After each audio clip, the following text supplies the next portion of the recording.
Swissair n'est plus en mesure d'assurer ses vols. Les passagers ne recevront aucune compensation financière. En 48 heures, 430 000 hommes étaient sous les armes, le 10e de la population. En 5 ans, notre pays compte 5 fois plus de chômeurs. Le temps du secret bancaire est révolu. Oui, des crises en Suisse, on en a eu quelques-unes. Qu'elles soient économiques, politiques ou sanitaires, on y a en général fait face à la Suisse avec un peu de retard et beaucoup de calme.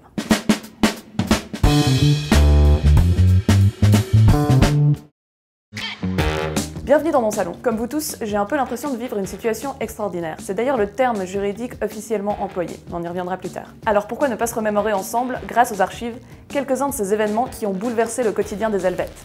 1929, la plus spectaculaire. Une économie américaine en plein essor, torpillée par les spéculateurs. Jeudi 24 octobre, 13 millions d'actions vendues. Faute d'acheteurs, les cours s'effondrent. La crise attendra 1931 pour atteindre la Suisse. Moi je me rappelle, étant jeune homme, j'avais à l'époque donc moins de 20 ans, on allait acheter du pain rassis.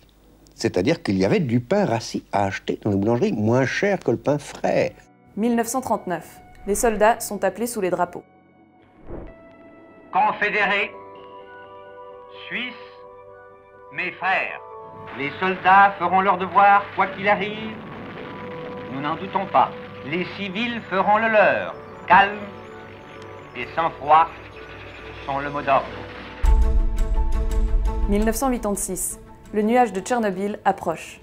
Il s'agit d'une situation tout à fait nouvelle que nous n'avons jamais connue. Cet été-là, les Suisses apprennent qu'il peut être dangereux de consommer des produits du terroir, des légumes, le lait, certains fromages. L'abattage des agneaux est suspendu et pendant 2 ans, la pêche sera prohibée dans le lac de Lugano. 2001. Swissair fait faillite et on découvre le mot « grounding ». Les avions de Swissair sont restés cloués au sol aujourd'hui à l'aéroport de Kloten. En manque de liquidité, la compagnie n'arrive tout bonnement pas à régler ses factures. Le Conseil fédéral a pris la décision suivante. Les opérations aériennes de Swissair seront assurées financièrement jusqu'au 28 octobre par un crédit de 450 millions de francs. 2008. Nouveau sauvetage de la part de la Confédération. C'était le rêve américain de Marcel Ospel. Développer UBS aux États-Unis, en faire une banque d'investissement, profit record, mais risque élevé. Nous voulons une place financière sûre et les mesures qui sont prises sont destinées à consolider la place financière et pas à sauver une grande banque qui n'a pas besoin d'être sauvée. Nous voulons qu'elle soit sûre et consolidée. 2009. À la suite de quelques pressions internationales... La Suisse, vous êtes dans la liste grise parce que vous avez annoncé un mouvement qui, si vous le terminez, vous fera monter dans la liste blanche.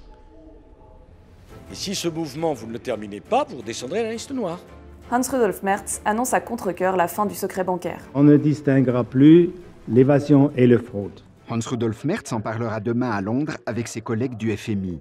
En profitera-t-il pour demander à Gordon Brown la réciprocité, par exemple sur les trusts? Ah, les trusts. Ouais, c'est une question qu'il faut traiter avec lui, bien sûr. Mais écoutez, demain, ça serait prématuré. Je ne veux pas gâter l'atmosphère une fois on est en accord avec ça. Et puis la même chose, je lui donne une gaffe. Bon, il serait extrêmement périlleux de tenter de reconstituer une histoire de la gestion de crise en Suisse, puisque comme on l'a vu, elles sont de nature extrêmement différentes. Et encore, la liste est loin d'être exhaustive. On peut toutefois isoler quelques points communs, à commencer par le délai de réaction. Et c'est bien normal. En général, on ne s'attend jamais réellement à affronter une situation de crise. Ou en tout cas, on n'a pas trop envie d'y croire au début. Que ce soit du côté de la population ou des autorités d'ailleurs. À ceux qui attaquent le secret bancaire suisse, je dis... Vous vous casserez les dents. Plus d'un Suisse, jouissant du merveilleux soleil que dispensait un été finissant, se disait que les choses allaient s'arranger. Tous les secteurs économiques du pays sont touchés.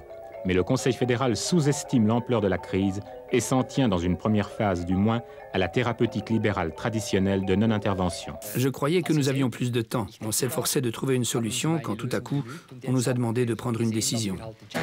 Autre point commun, on garde son calme. Même quand un nuage radioactif nous arrive dessus, et que les toilettes sont déjà un défi majeur à relever. Au moins on est droit à mort si c'est par ici. Si par exemple ça peut être là en bas, à Keusque. Aïe aïe aïe. Même en temps de guerre, on se comporte comme des êtres civilisés.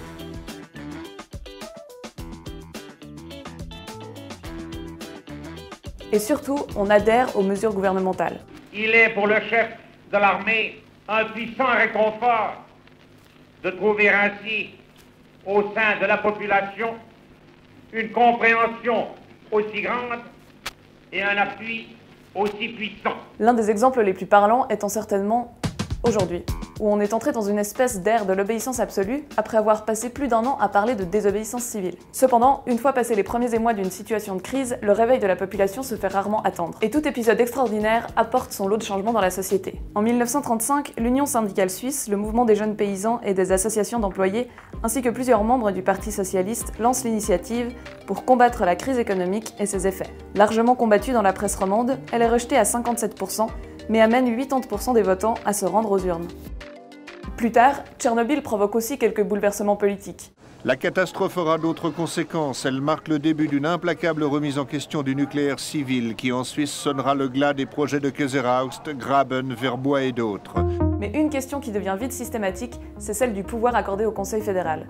En 1939 déjà, c'était à l'ordre du jour. Chacune des deux chambres nommait une commission des pouvoirs extraordinaires à laquelle le Conseil fédéral devait soumettre, avant de prendre un décret, les principales décisions qu'il pensait prendre. Les crises de Swissair et d'UBS marquent un tournant à cet égard.